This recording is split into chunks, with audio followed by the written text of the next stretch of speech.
The CBS Radio Mystery Theater presents...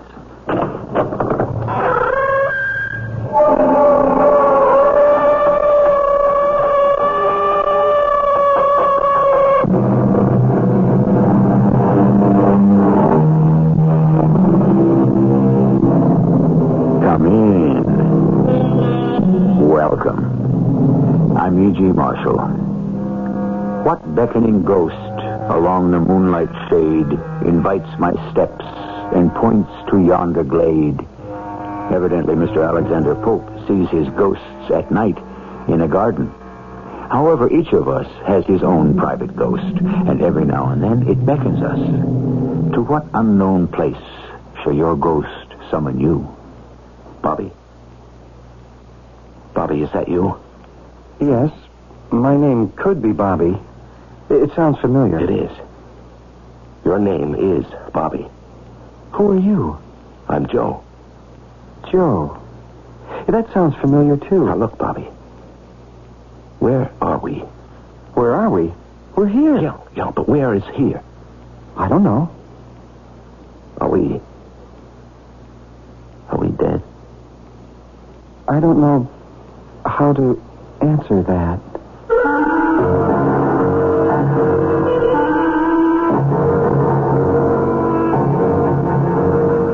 Our mystery drama, The Forever Alley, was written especially for the Mystery Theater by Sam Dan and stars Larry Haynes and Marion Seldes. It is sponsored in part by ARM, Allergy Relief Medicine. I'll be back shortly with Act One.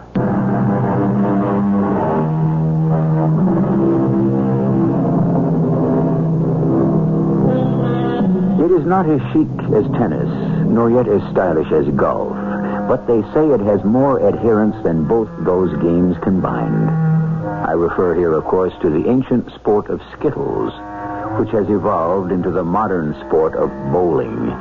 Who can fail to be fascinated by the heavy ball as it careens swiftly down the glassy, smooth, and gleaming wooden lane and smashes into the head pin, just a trifle off-center, and in the blink of an eye, none are standing.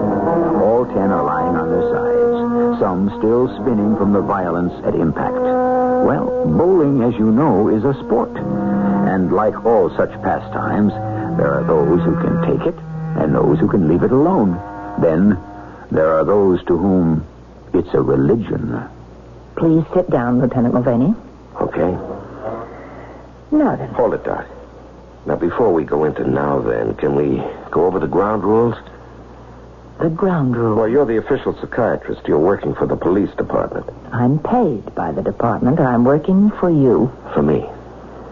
Well, now just suppose after we go round and round a little bit with this thing, you should come to the conclusion that I'm nuts.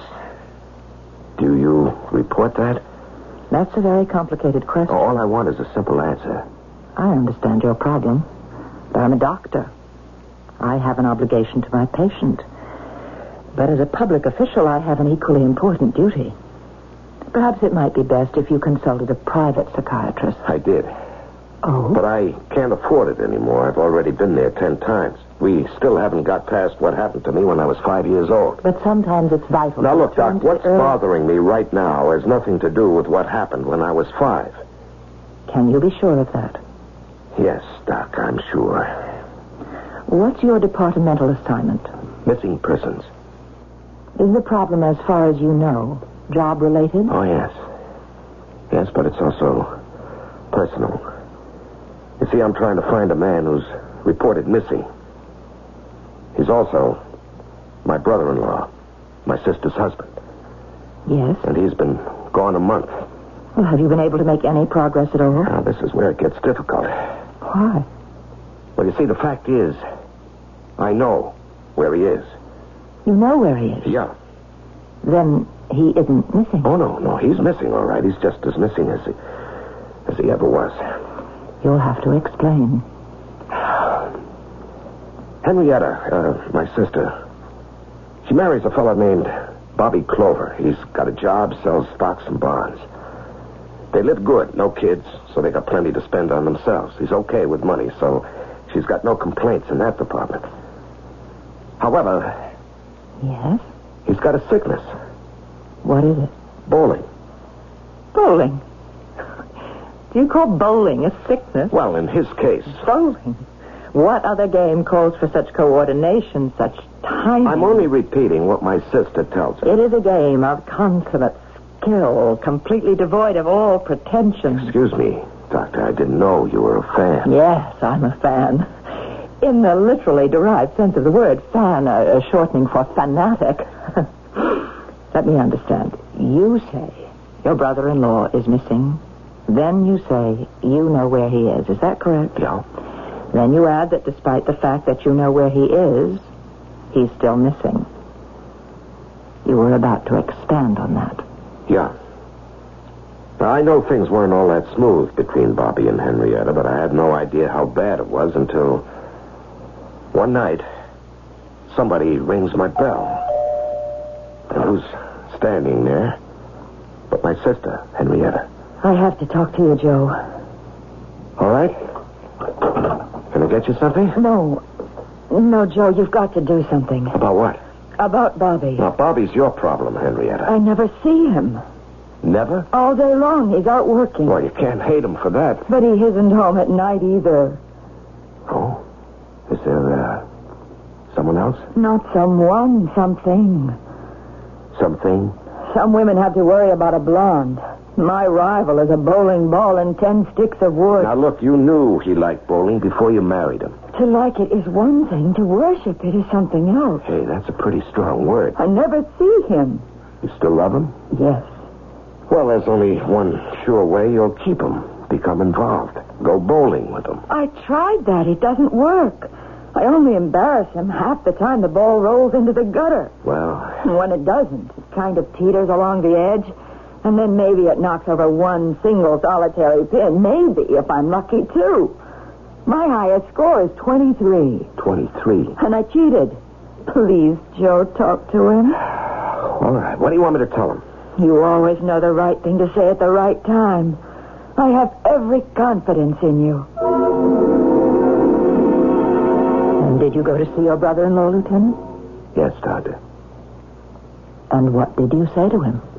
I went to the lanes where he hangs out. It must have been 2 a.m. The place was practically empty. I think they were getting ready to close. He was the only customer left. He was all by himself. And he was still bowling. Bobby? Oh, Joe. What are you doing here? Looking for you? I didn't know you bowled. A little, now and then.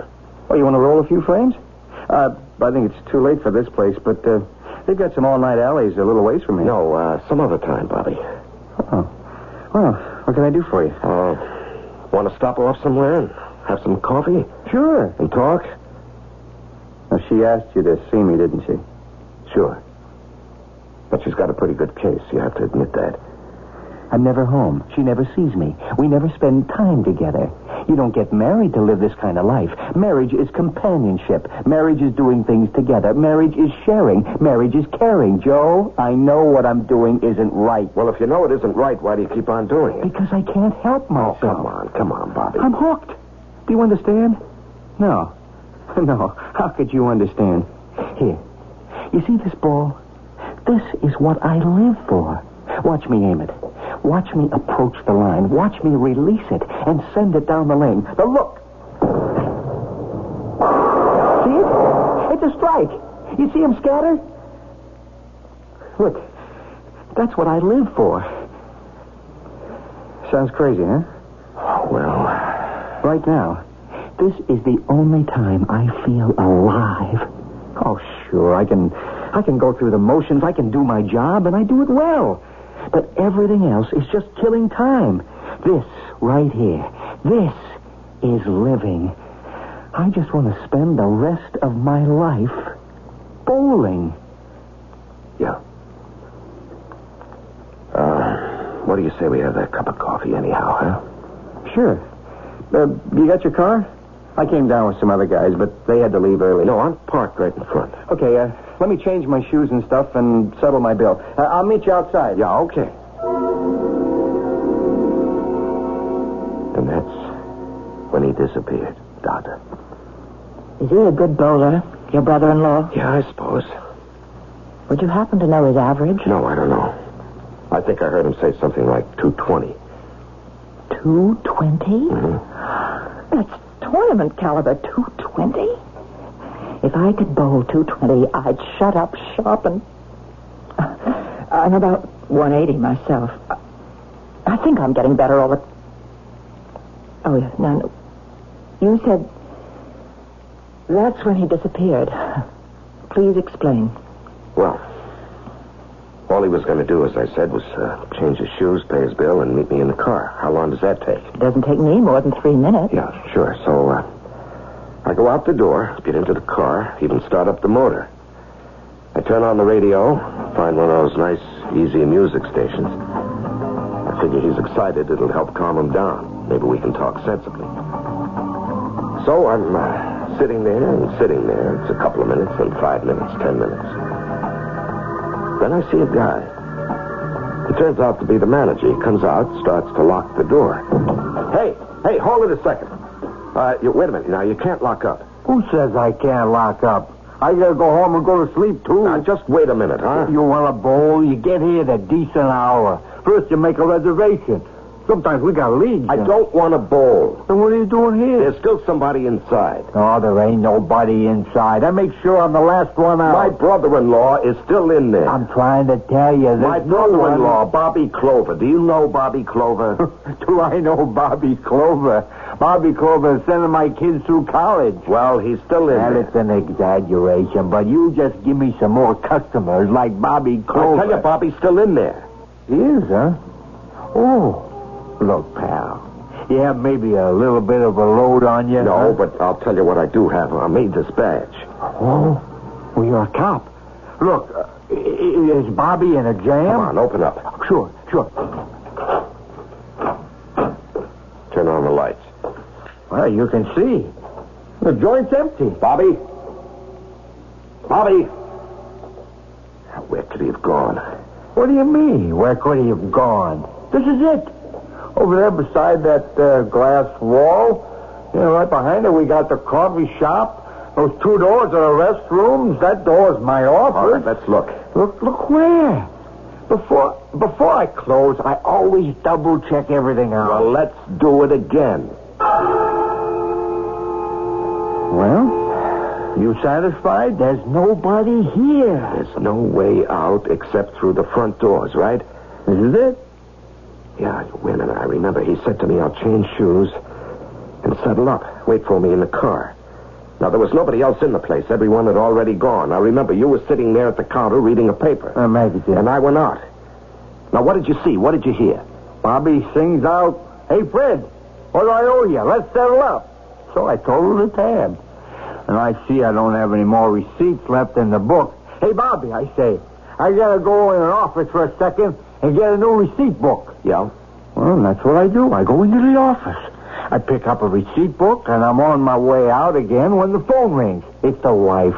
"Hey, Fred," she says, "bring me home a quart of chocolate ice cream." And I says, "Hey, Ruthie, how you gonna lose weight, huh?" How long were you on the phone? With Ruthie? That's my wife. It's 1, 2, 3, hello and goodbye. How long would you estimate? 30 seconds, maybe 45 seconds, a minute top. All right. And then? Well, then I pick up the receipt book and come out, and he's gone. Bobby's gone. How could he be gone? He's gone. G-O-N-E, gone. Look, didn't it strike you as strange? He said he wanted to settle up, and then when you came out, he was gone. So what? I figure he's in a hurry. It can wait till tomorrow. I assume he just left. Well, it's impossible for him to just walk out of this place without my seeing him. There's only one exit, right? Right. And I'm parked directly in front of your door. You are? So you tell me, how could he leave without my seeing him? How could he? Come on, answer my question. Hey, Lieutenant, what do you want from me? It's a question we hear quite often. And what can we want from poor Fred, the manager? At any rate, let us review. Do we have all the elements? There is only one way out of the bowling alley, and Lieutenant Joe Mulvaney had it covered. There's no place to hide in the bowling alley, and the place has been thoroughly searched. So, what are we to assume? Well, we can safely assume that we shall all meet here for the second act.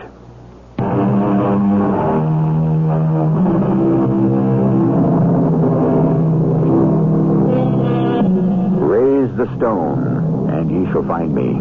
Cleave the wood, and there I am. Yes, if only it were that simple. Bobby Clover was sitting in a large, bright bowling alley, and suddenly, mysteriously, unaccountably, he just disappeared. There is absolutely no place to hide. And even if there were, there's no way he could get there without being seen. What's to be done? Right now, all we can do is support that arm of our local police department that's concerned with it. Lieutenant Mulvaney, a man cannot simply vanish into thin air. Oh, come on, Doctor. You have to do better than that. A man obviously did. I'm not a police detective, but Yeah. it would seem to me that somehow the man, this brother-in-law of yours, was able to make his way out of the building undetected. Now, Doctor, I explained to you there was only one exit, and I was watching it. A rear window? All the windows were locked from the inside. The cellar? There is no cellar, no basement. The place rests on a concrete slab. The room for utilities, the heat, the air conditioning? All that is in a metal shed attached to the outside of the building. Very well, Lieutenant. Then there must be some secret door or panel or a passageway. No. We played that game, too. I got guys in from loft and burglary. You couldn't hide a mouse in the floor, the walls, the ceiling. These guys would spot it. No, they checked out every square, or I ought to say every cubic inch of the premises. But suppose... I'm not trying to do your work for you, but suppose the manager, Fred, suppose he had wanted to murder your brother-in-law. No, a homicide's already been there. First, he would need a motive, and they couldn't find one. Besides, why would Fred kill his best customer? We are exploring possibilities. Sure, we're also clutching at straws, Doctor, but go on with it. Now, say Fred killed him. How did Fred dispose of the body? Huh? Now, Bobby Clover is 6 feet tall, weighs 190. What do you do with him? There's no place to hide him, no way to make him disappear. I mean, you might think of ways to reduce Bobby's body to nothing, but they'd all require two things. A, Fred did not have time, and B, various kinds of equipment. Then there can be only one explanation. Yes, Doctor? He walked through the door. You failed to see him. All right, just for the sake of argument, we'll say that's possible. Where could he go? He was 10 miles from home. He didn't have a car. That's what he told you, but he may have had one parked Now, nearby. why? Why would he do Perhaps that? he felt he had to disappear. All right, once again, why? You're a missing persons detective. Why do people disappear? A variety of reasons. A situation at home or on the job becomes intolerable. No, I checked that out. Yes? I said to myself, Joe, it's a blow to your pride, but face it like a man. Somehow, he managed to sneak past you, all right? And once you faced it? I decided to forget that Bobby Clover was my sister's husband. Even that Henrietta was my sister. So, I went back to her house. Joe, come in. Do you have something to tell me?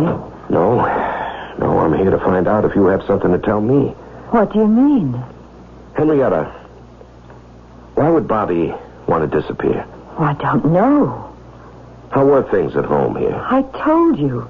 There was very little doing at home. He was hardly ever here. Now, look, Henrietta, I want to help you, but I'm not doing you any good unless I ask the right questions. It wasn't going well here, was it? I told you. He walked out on you. No. He had to. He wasn't kidnapped. He wasn't murdered. The guy leaves his wife. Why? He didn't leave me. He would never leave Then me. why isn't he here now? He's got another woman, hasn't he? Another woman? Why would he What would he do with another woman?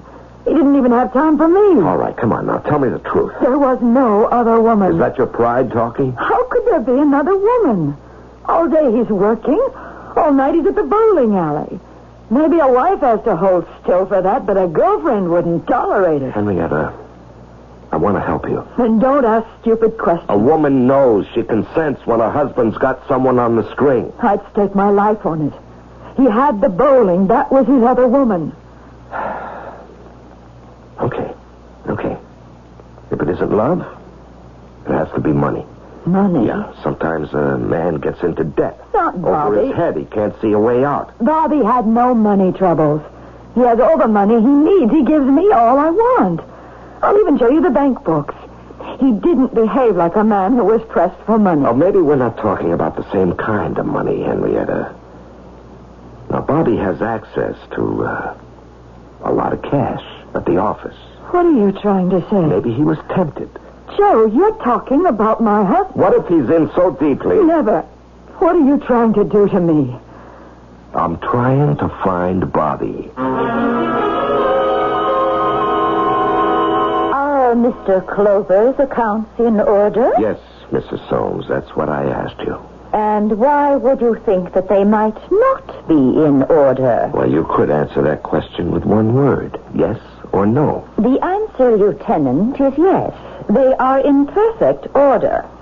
And now, sir, I trust that since that question was the object of your visit, there is nothing else. But have you answered the question, Mrs. Soames? Please explain yourself. A trusted employee of a brokerage firm appropriates a sum of money. The theft is discovered or about to be discovered, so that person leaves. Are you implying... No, I haven't finished.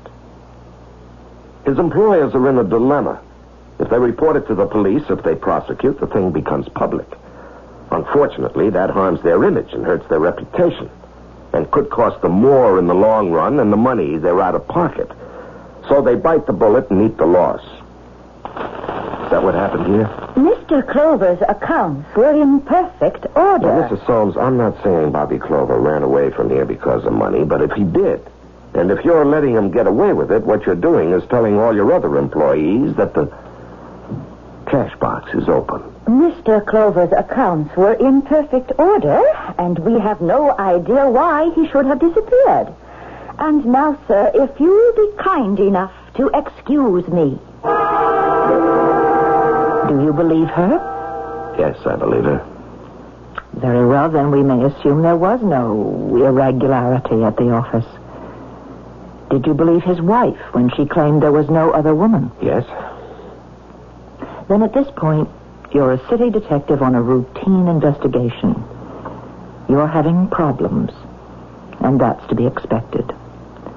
Why do you think you need a psychiatrist? Do you remember I told you I know where Bobby is? Yes. And I'm waiting for you to get to it. It's crazy. Where is he? I started at the beginning. I asked myself, what really happened? I got to the bowling alley just as they were closing. That's what I told you, right? Yes. And there were 3 of us in the place. Me, Bobby, and the manager, Fred. I remember. And Bobby says, go out and start the car. All I have to do is change my shoes and pay the bill, okay? Very well. So I go out and sit in the car and wait. And finally, the manager, Fred, he comes out and starts to lock the place up. Well, so far, this is it. You agree? So far? So, we go back in. No Bobby anywhere inside. And no way for him to get out without my seeing him. And most important, no reason for him to even want to sneak out. Do you follow this? I think so. All right. There can only be one answer. And what's that? He's still in there. But we've established beyond the shadow of a doubt that there's no place where he could be inside that bowling alley. You know, it's funny. You should have used that word. What word? Shadow. And why did you say that? Why did you just say the word shadow? Why do you make an issue of it? Because I've been given to understand that no word is ever used idly. Subconsciously, every word we say, even the most offhanded remark, is deliberate. And what does this have to do with the fact that I happen to use the word shadow? Because I know now that maybe shadow is what this whole thing is about. Shadow? Did you also figure it out? Figure out what, Lieutenant? Maybe you're not aware of it. Suppose you tell me what I'm supposed to have figured out. Well, since the answer has to be in that bowling alley, I went back there about 2 a.m. And Fred, the manager, is about to close up. So I say to him, Fred? Yeah? Is it okay if I look around? I'm closing up. Can you come back tomorrow? No, I want to be here when the place is empty. I promised the wife I'd come right home. Look, I can give you a spare key. All you gotta do is turn the lock as you leave, huh? inside. I sit down on one of the benches behind the alleys. The empty lanes look just like a part of some huge underground cavern with tiny lights twinkling in the ceiling. And then I hear it. Someone is bowling. But where? Who? And then I see him. He's standing right in front of me. He's about to bowl again. Bobby! Hey, Bobby! Don't do that, Joe. Don't ever do that again. Yeah, but Bobby... You can't do that to a man when he's about to bowl. You can't yell and break his concentration. Listen, Bobby... No, you listen, Joe. Look at what you made me do. I hit the head pin too fast, and now I got a split. I got a 7-10 split. Okay, Bobby, I'm sorry. Well, you should be. Bobby, are you real? What do you mean, am I real? That night, what happened? Wait a minute. I got something more important to do. Oh, too much outside spin, so she goes into the gutter. I gotta work on that, Joe. Hey, Terry, we're down by 2. It can cost us a match. Bobby, who are you talking to? Oh, a guy by the name of Terry. He's my partner tonight. We're bowling against 2 guys who are really great. Bobby, listen to me. The truth is, I'm even better than either of those 2 guys. But Terry's a little weak, you know? I'd give anything for a new partner. Wait a minute. Joe? Is that why you're here? What are you saying? Is it what you wanted? More than anything in the world? No. I'm just here because I'm looking for you. That means you can leave, huh? I guess so. Are you sure? Could you just get up from that bench and walk to the door? Could you? Try it. Sure. Look. I can do it. Oh. Do you mean you can't? No. I can't. Why not, Bobby? Because maybe I really don't want to.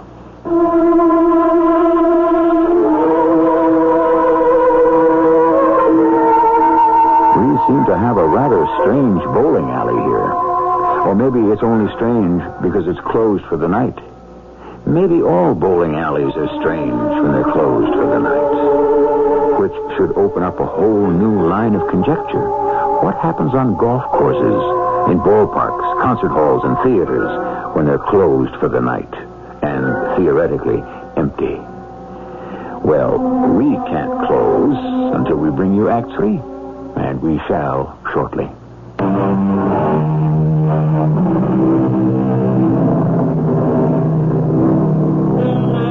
Where lies the land to which our ship must go? Far ahead, that's all we ever know. Whither are we drifting? Where are we bound? There is a place of heart's desire. Call it paradise, call it heaven, and perhaps some of us will make it there. Evidently, a gentleman named Bobby Clover has already arrived. Bobby, what happened? Wait, I have to roll. That should put us back in the lead. You know, that partner of mine's a lot of dead wood they carry around. Bobby, wait a minute now. You say you have a partner? Yeah, he's bowling in number 7, right next to us. Well, I don't see him. I don't hear him. You don't? Well, I see you. I hear you. I hear your ball when it rolls down the alley, but that's all. That's all? This place is so crowded, so noisy, I can hardly hear myself think. Now, Bobby, what's going on? What's going on? With what? With everything. Now, I remember the last time I saw you, just before the guy closed up for the night. You know, Fred? Fred, the manager. I don't know any Fred. I guess I lost him. You lost him? Well, you start losing people from the other place. What other place, Bobby? The other place, where you used to be. They start dropping out of your mind. I guess the more unimportant people fall away first. Now, you do remember me, though. Oh, you? Joe? Oh, sure. Yeah, and, Henrietta? Henrietta. And I'll remember her longest of all. That sounds as if you're going to forget her. After a while. After a while, you have to forget everybody. Hey, Bobby, wait a minute. Am I dreaming? What's happening? I don't know if you'll be able to understand it, but you remember that night you came here and wanted to talk to me? Yeah. I was bowling, right? Right. And we talked about it. I said to you, this is what I live for. Yeah, I remember. And I said, what I really want, I could never have. And you asked, why not? And I answered, I said, I just want to spend the rest of my life bowling. Just bowling. Yeah, so? So I meant it. Did you ever get to say anything that just expressed everything that mattered to you? It's like you reduced your whole life to one complete statement. Did you? No. Well, I did. And no sooner had I done it when I felt something happen inside me. Like what? It was like a sudden warm current that runs through your blood. Maybe I kind of blacked out for a minute, but then suddenly I was bowling again. Here. Right here. And I've been bowling ever since. Bobby, I'm going to ask you what might sound like a crazy question. Are you dead? Well, to tell you the truth, Joe, I don't know. All I know is I'm doing what I always wanted to do. Bowl. You don't want to go home to Henrietta?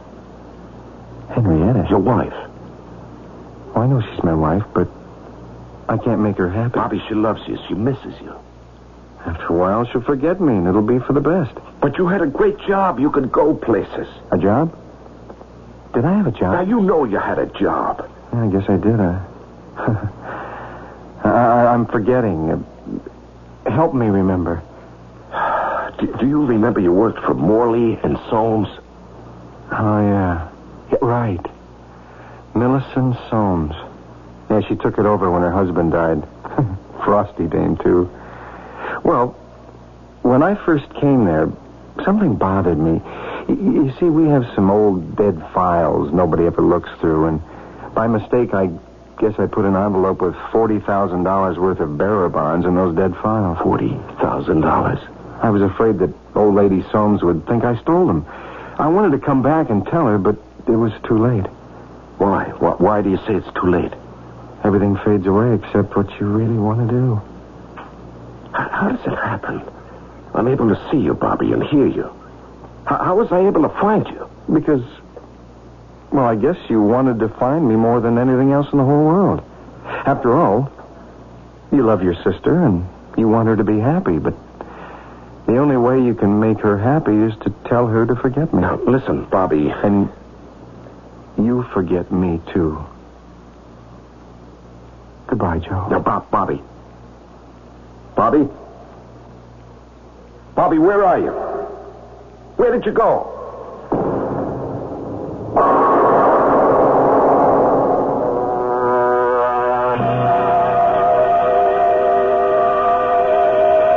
And then?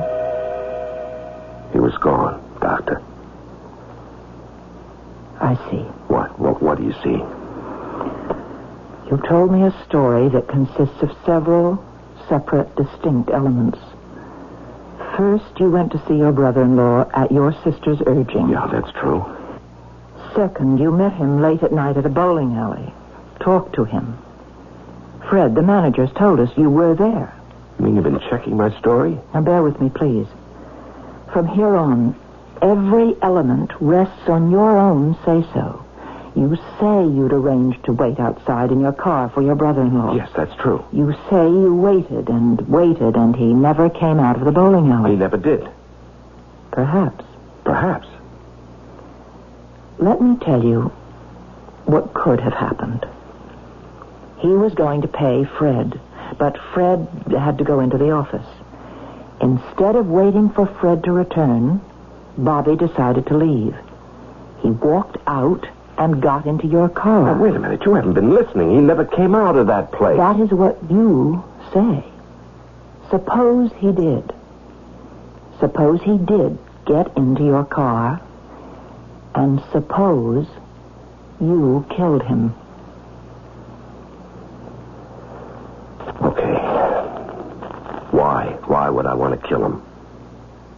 Because you love your sister more than anyone or anything else in the world. And that's why I would kill the man she's crazy about? Yes, because he was not going to be good enough for her. He didn't love her, or at least not as much as she loved him.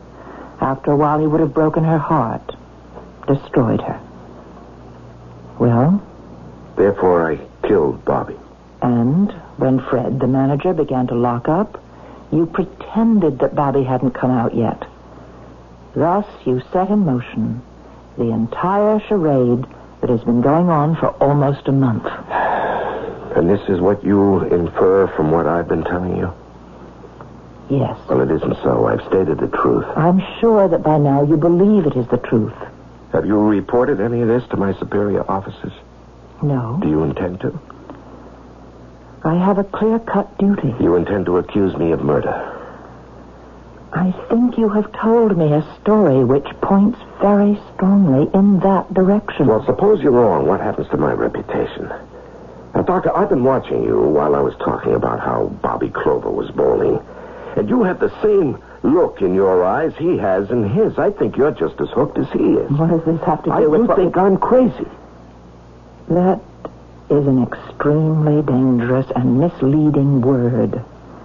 I think you're not quite sane. Oh, yeah? Why? Consider your basic premise. Bobby Clover expresses a desire to spend the rest of his life bowling.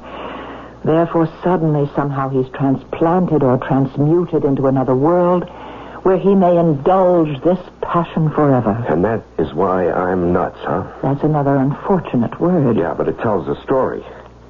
You know, I learned something from Bobby you didn't. And what was that? I knew how badly I wanted to find him, and I realized how badly he wanted to just bowl for the rest of his life. So I learned that if you want something badly enough, you get it. Oh, if that were true, there would be no frustration in the world. Well, wanting it badly means wanting it completely. It's the kind of want that exists in very few people. It's just too strong, too overpowering. Is that how you feel about bowling, Doctor? I said before I could see it in your eyes. It's my weakness. Yes. I love to bowl. I can lose myself. Are you game for a test?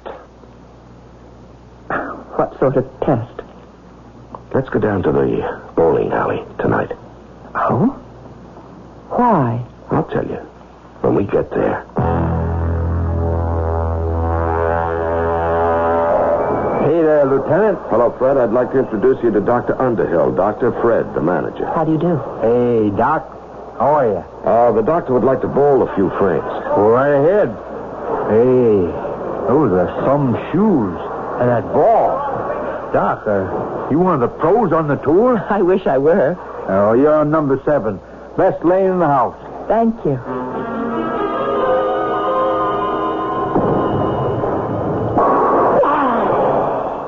Hey, that was beautiful, Doctor.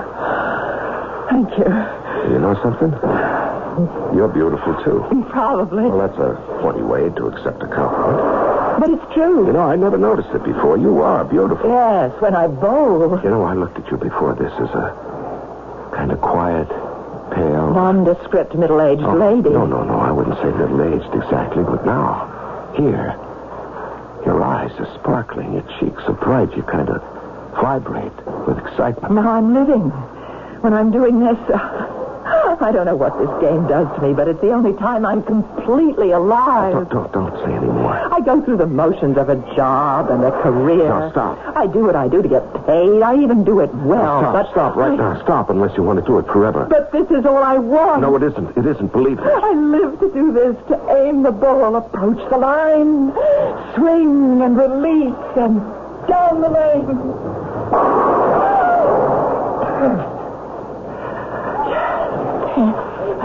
Just this. No. If I could only spend the rest of my life doing this. Oh, Doctor.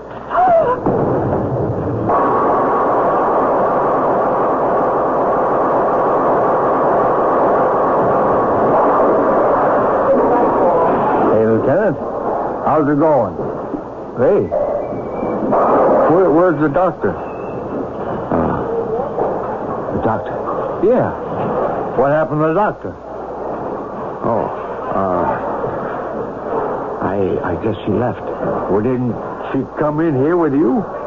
Yeah, but that doesn't mean she was going to leave here with me. Oh, I get it. Well, you know how dames are. You win some, you lose some. Yeah, that's right. Right, Fred. Yeah.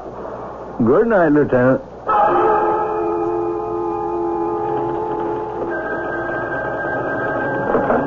Missing persons, Lieutenant Mulvaney.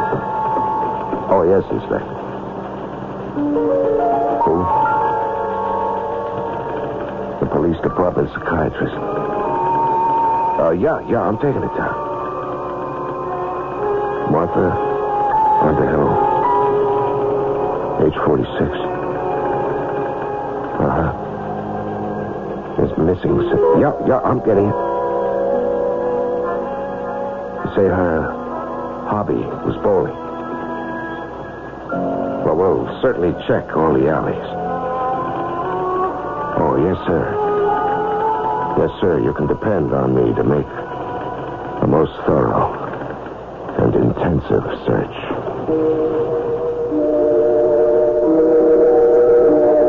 And because he's a most conscientious detective, we know he did. But where she had gone, there was no following her. Only a comparatively few dedicated people could arrive at the place, and then they couldn't get back. Well, we hope she teamed up with Bobby Clover, who certainly needed a new partner. I'll be back shortly.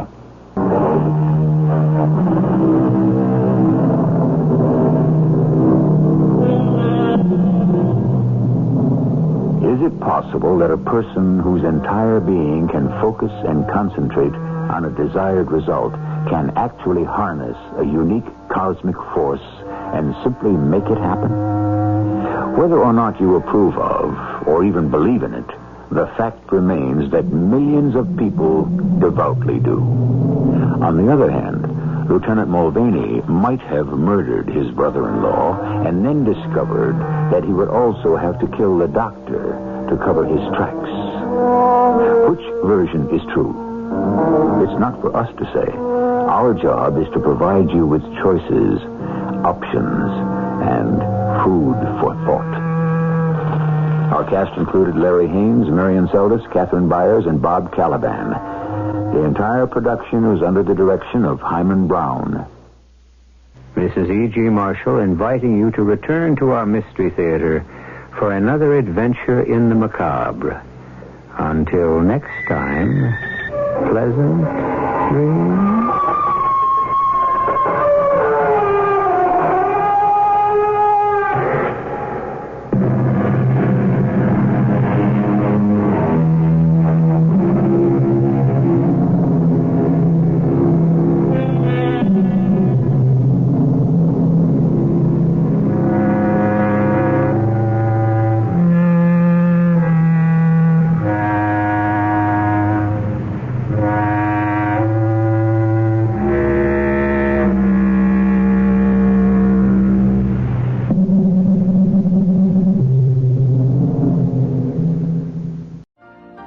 You've been listening to the OTR Gold Network. Find more classic radio at otrgold.com.